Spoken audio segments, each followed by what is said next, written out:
좌우로 인사하십시다. 잘 오셨습니다. 은혜 받는 예배 됩시다. 사랑하고 축복합니다. 우리나라가 국가 업무를 하는 가운데 각종 통계가 필요할 때가 참 많습니다. 연령대별로, 나이별로, 지역별로 이런 통계를 하는 데가 바로 통계청입니다. 통계청에서 5년마다 인구주택 총조사를 하죠. 그래서 우리나라 인구를 통계청에서 발표하면 나이별로 이렇게 알 수가 있습니다. 민수기 성경은 인구조사를 하는 것으로 시작된 이름입니다. 민수기, 이 민자가 백성민자요, 숫자가 셀 숫자거든요. 가나안 땅으로 가는 동안에 국민을 보호해야 하기 때문에 20세 이상 병력이 필요했던 거죠. 그래서 인구를 조사하는 겁니다. 민수기 성경은 출애굽한 이스라엘 백성들이 광야에서 38년 동안 긴 여정 가운데 일어났던 내용을 민수기 성경에 기록해 놓은 내용입니다. 중요한 장소는 시내산, 가데스 바네아, 모압 평지 등에서 일어났던 일들을 모세가 기록해 놓았습니다. 민수기 20장에 들어오면 모세의 누나 미리암이 신광야 가데스에서 장사됩니다. 미리암이 누구입니까? 모세가 태어났을 때 갈대 상자를 날강에 던졌고 그것을 본 애국 공주에게 가서 유모를 구해올까요? 말했던 사람이 모세의 누나 미리암입니다. 용기 있는 사람이었죠. 홍해를 건넜을 때에 미리암은 손에 소고를 들고 하나님을 찬양합니다. 하나님을 찬양했던 사람이었습니다. 그러니까 그녀는 모세에게 있어서 생명의 은인이며 소중한 동지였습니다. 또 미리암을 이런 이 슬픔이 제 가시기도 되어오는 그런데 이스라엘 백성들이 그곳에서 다시 모세와 아론을 원망하기 시작합니다. 광야의 생활을 보면 이스라엘 백성들이 원망을 자주 해요. 불평을 자주 해요. 어찌하여 우리를 애굽에서 이렇게 나오게 해서 힘들게 이 고생을 시키는가? 여기는 무화과도 없고 포도도 없고 석류도 없고 마실 물도 없도다. 조금만 그러면 모세와 아론을 원망했어요. 무리바에서 이스라엘 백성들이 또다시 물이 없다고 원망을 합니다. 38년 동안 원망 때문에 많은 고생을 했던 그들이었지만 깨닫지 못하는 것 같습니다. 원망하는 버릇 참 안 좋은 거죠. 하나님이 싫어하는 것이죠. 원망은 하나님을 신뢰하지 않기 때문에 일어나고 있는 불신앙입니다. 백성의 원망에 모세가 화를 냅니다. 모세도 그 원망을 자주 듣다 보니까 불편했던 것 같습니다. 아마도 수십 년 동안 버릇처럼 원망하는 백성들에게 모세도 지쳤던 것 같습니다. 모세가 화를 내면서 물을 달라는 그들에게 반석을 2번이나 칩니다. 그런데 하나님은 이 광경을 보시고 모세에게 말합니다. 너는 나의 거룩함을 드러내지 아니했도다 라고 모세를 책망하죠. 그러면서 너는 가나안 땅에 들어가지 못하리라. 모세의 치명적인 실수죠. 그런데 이 단어에서 핵심 단어가 하나 나옵니다. 이 사건에서. 그것이 뭐냐 하면 민수기 20장 10절에 보면 모세가 자신의 속마음을 드러내면서 하는 모습입니다. 우리가 너희를 위하여 반석에서 물을 내려. 우리가 모세와 아론이죠. 너희를 위하여, 이스라엘 백성 너희를 위하여 반석에서 물을 내려.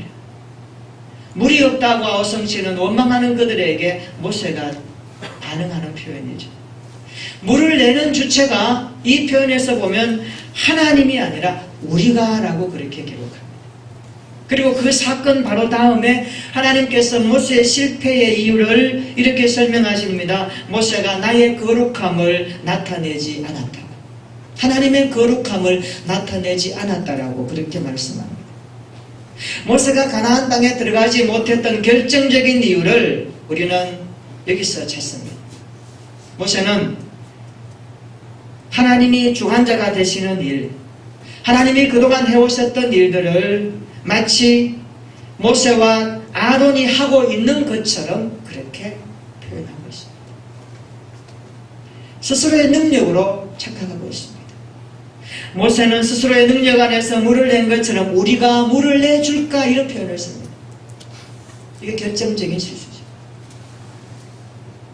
하나님의 전능성과 하나님의 은혜를 드러내지 않았다는 내용입니다. 시편 106편 33절에 보면 모세 이런 행위에 대해서 이렇게 기록합니다. 이는 그들이 그의 뜻, 하나님의 뜻을 거역함으로 말미암아 모세가 그의 입술로 망령되이 말하였도다. 망령되이 말하였도다. 입술의 언어가 하나님께 거룩함을 드러내지 않는다.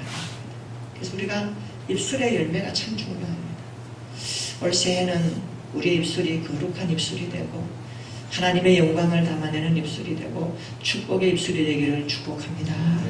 부정보다는 긍정을 말하고 안 되는 것보다는 되는 쪽으로 말할 수 있는 믿음의 관점이 있기를 축원합니다.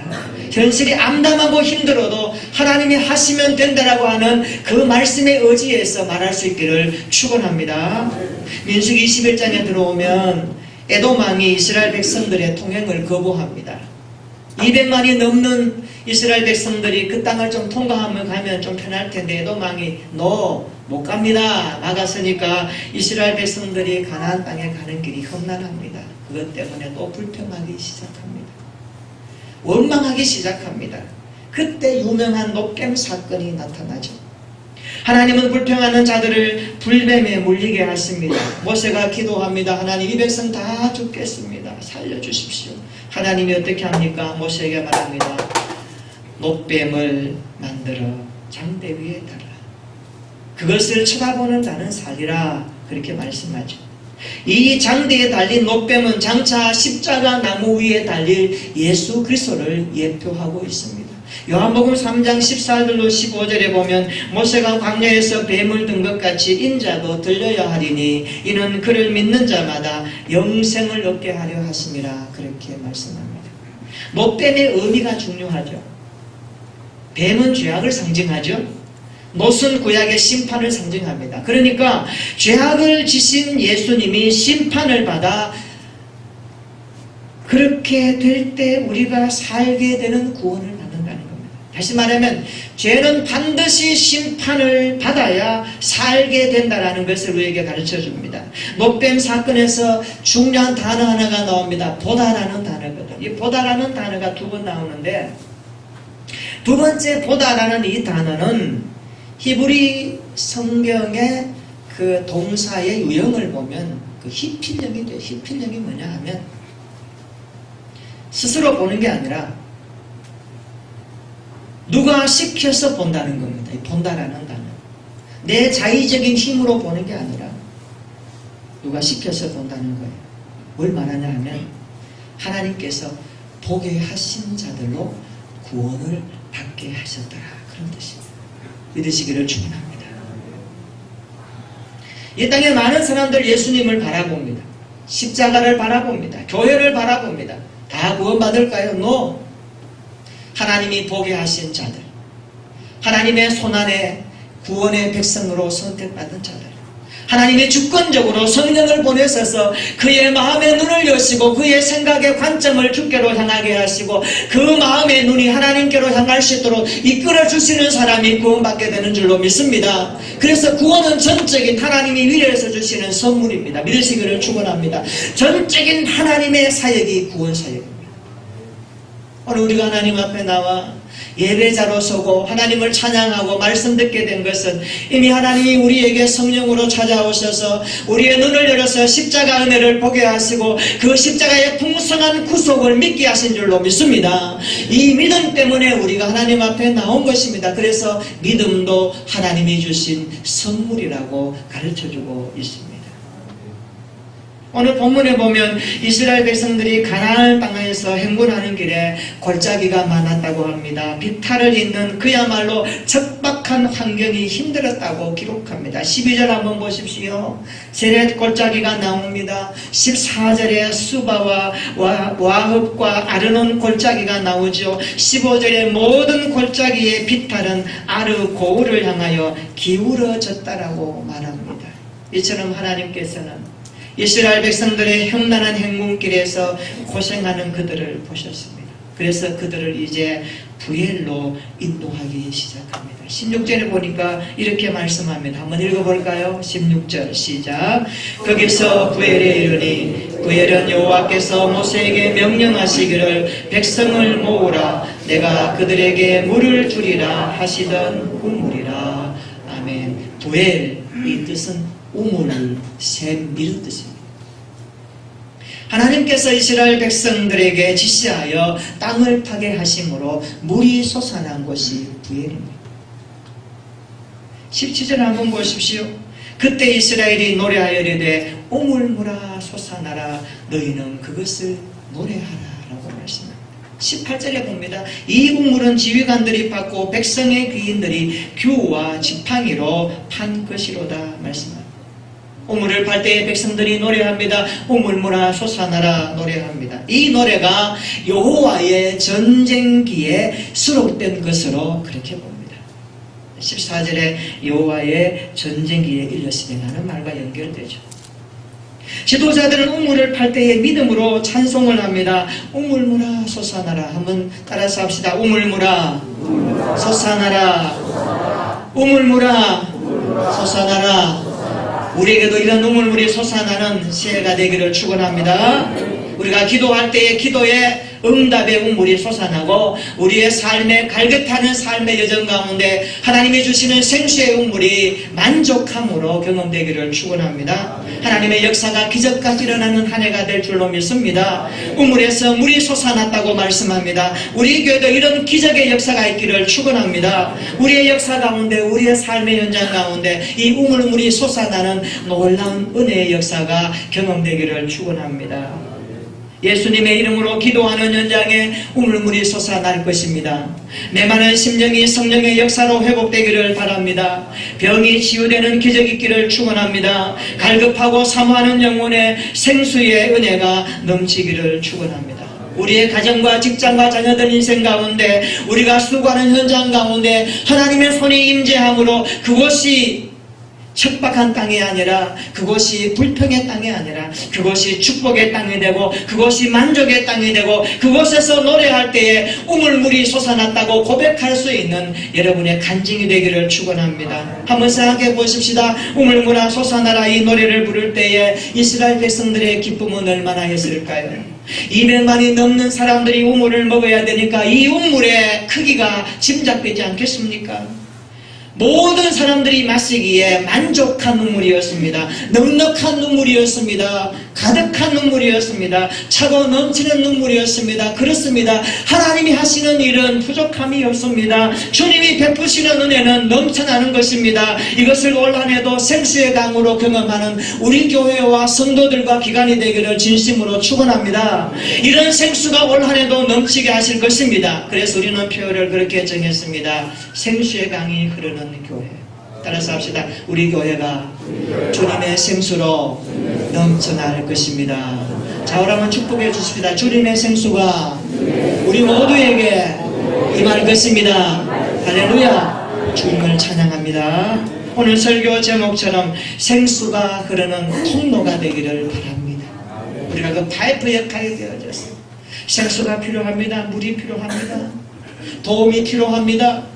하나님의 사랑이 갈급해하는 심령들에게 우리가 그 호수가 되어지고 우리가 그 관이 되어져서 하나님의 생수가 흘러넘치는 통로로 살아가는 우리의 믿음 생활 되기를 진심으로 축복합니다. 바다 속에는 소리 통로가 있다고 합니다. 그 소리를 통로를 통하여서 바다에 있는 고기들이 의사소통을 합니다. 수돗물은 관을 통하여 흐릅니다. 우리의 대화는 언어라고 하는 통로를 통하여 서로 이해합니다. 기도는 응답을 통하여 하나님이 말씀하심을 듣습니다. 말씀은 기록된 약속을 통하여 성취됨으로 통로가 이루어지고 있습니다. 그러므로 구원은 십자가를 통하여 흐르는 하나님의 은혜 아닙니까? 우리가 이 십자가의 은혜를 하나님의 그 사랑의 파이프를 통하여서 먹고 마시듯이 올 한 해도 우리의 삶의 곳곳에 생수에 흐르는 통로가 우리가 되기를 축원합니다. 우리 자신이 그 통로가 되어지고 기도의 통로가 되어지고 축복의 통로가 되어져서 우리 교회 성도들 한 사람 한 사람이 서로 관계를 통하여 기도하고 나갈 때마다 정말 없는 자들이 있게 되고 불평하는 자들이 감사가 되어지고 연약한 자들이 강해질 뿐만 아니라 믿음이 약한 자들이 강력한 믿음의 사람으로 세워지는 통로가 되기를 진심으로 축원합니다. 우리 교회에 출입하는 모든 성도들의 발걸음이 복된 발걸음이 될 줄로 믿습니다. 우리 기관들이 우리 교회 주일학교가 우리 자녀들이 모든 곳곳에서 예수 그리스도의 평생하신 구원의 은총을 맛볼 수 있는 우리 모든 성도들 되기를 축원합니다. 우리 교회 모든 성도들이 생수가 흐르는 통로가 되기 위해서 우리가 머무는 그곳이 축복이 임하는 통로가 되기 위하여 우리가 수고한 일터가 축복의 통로가 되기를 위하여 우리는 어떻게 해야 될까요? 오늘 본문을 통해서 주시는 말씀입니다. 생수가 흐르는 통로가 되려면 몇 가지가 맞추어져야 합니다.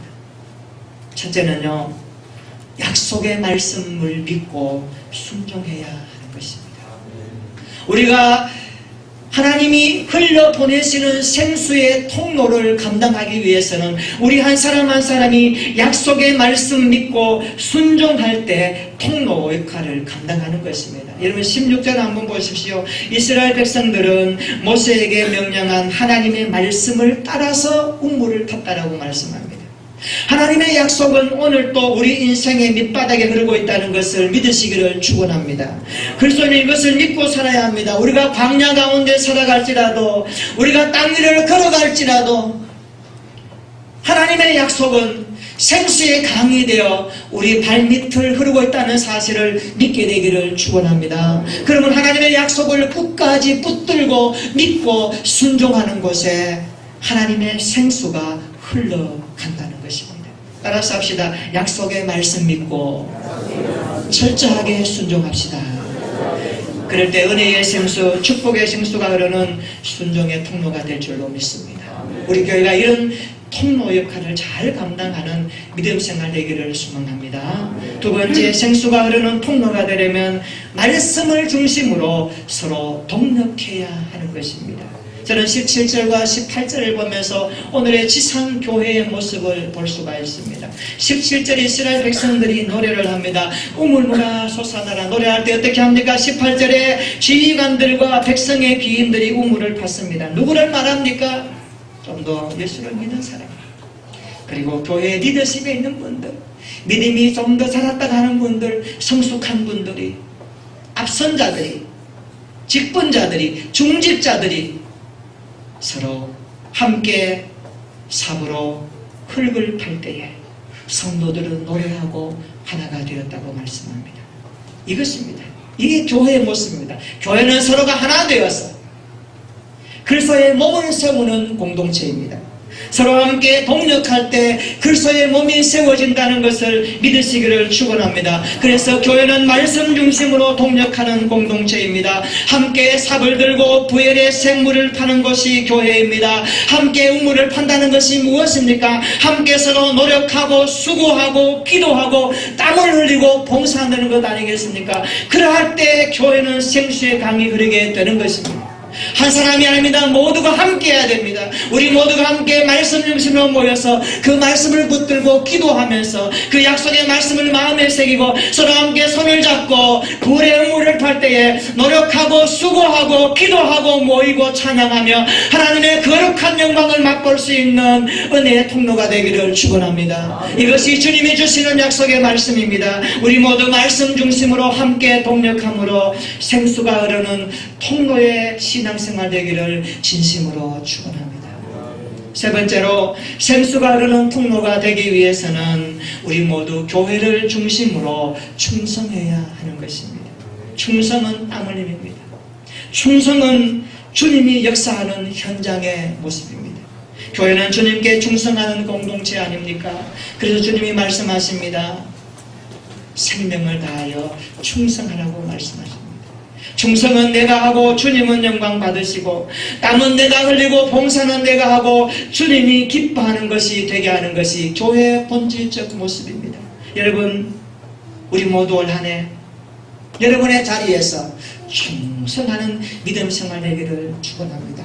죽게 하듯 하는 충성스러운 일꾼이 되기를 축원합니다. 오늘 직원 임명을 보면서 여러분의 이름이 어디 있는지 여러분 한번 체크해 보시고, 내가 그 자리에서 내가 해야 될 일이 무엇일까 겸손하게 주님이 주신 사명으로 알고 교회를 중심으로 말씀을 중심으로 함께 충성하면서 그리스도의 몸된 교회를 아름답게 세워가는 우리 모두가 되기를 진심으로 축원합니다. 그래서 생수가 흐르는 축복의 통로가 되기를 축원합니다.